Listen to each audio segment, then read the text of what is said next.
ឃើញតែរូបស្គាល់ហើយអ្នកទាំងអស់គ្នានិយាយពី anime ជប៉ុនណាក៏ស្គាល់រឿងនេះដែរសម្រាប់អ្នកដែលអត់ដែលមើល anime តួអង្គដែលខ្ញុំធ្វើចេញមកនេះគឺឈ្មោះ John Cena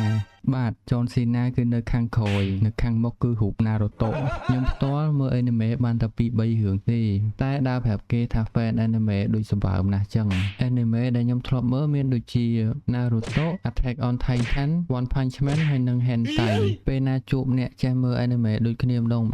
គឺសប្បាយនិយាយគ្នាណាស់ច្រើនជាងគេគឺសួរថាចូលចិត្តតួអង្គមួយណានៅក្នុងរឿងមានរឿងច្រើនណាស់ដែលខ្ញុំបានរៀនពីអេនីមេដូចតួអង្គ Naruto គាត់មាន childhood drama ច្រើនតាំងពីតូចមកគឺអត់ដែលមានអ្នកស្ដាប់រឿងក្នុងចិត្តគាត់ទេដល់អញ្ចឹងពេលជួបសត្រូវម្ដងគាត់រៀបរាប់ចេញមកហើយរៀបរាប់បែកអូហូស្ទឹងតតែសត្រូវសុំចោះចាញ់ខ្ញុំនៅខាងក្រៅក៏អញ្ចឹងដែរកុំនៅសុកមកសួរខ្ញុំថាមិនហៅជីវិតប្រយ័ត្នខ្ញុំចូលតួអង្គ Naruto និយាយពីរូបខាងលើនេះវិញម្សិលមិញគឺខ្ញុំមាន idea ថ្មីមួយគឺខ្ញុំចង់ឲ្យរូបភាពដែលធ្វើចេញពីម៉ាស៊ីនរួចគឺមានពណ៌បើរូបភាព engraving ដោយប្រើ laser គឺបានពណ៌សខ្មៅគ្រាន់តែអត់មានរូបភាពផុសអញ្ចឹងបើសិនជាខ្ញុំដាក់ពីរនឹងបញ្ចូលគ្នាខ្ញុំបានរូបភាព 3D ផងបូកជាមួយនឹងពណ៌ 2D ចេញពីម៉ាស៊ីន engraving ផងសម័យចេញហើយប៉ុន្តែរូបភាពចេញមកស្អាតអត់គឺខ្ញុំអត់ដឹងទេអញ្ចឹងមានតែតេស្តតល់អញ្ចឹងរឿងដែលខ្ញុំធ្វើខុសពីរាល់ដងគឺបន្ទាប់ពីធ្វើ 3D release រួចហើយខ្ញុំយករូបភាពហ្នឹងទៅសម្អាតហើយដាក់ទៅក្នុងម៉ាស៊ីន laser engraving ម្ដងទៀតពេលវេលាក្នុងការធ្វើរូប 3D release ដំបូង